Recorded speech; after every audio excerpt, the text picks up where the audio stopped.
Ayan guys, oh. Ganda yung ginawa dito kasi stainless yung ano niya. Kaso,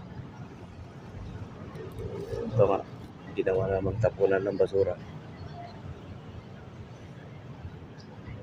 Ayan, si ate. Umiinom din ng Diyos. Mamaya iwanan na yun doon. Sana wag naman.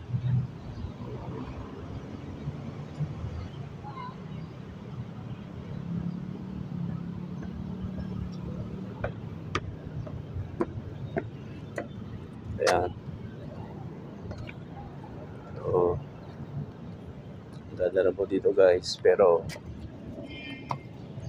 sayang. Yung iba pala subas lang. Ayan o.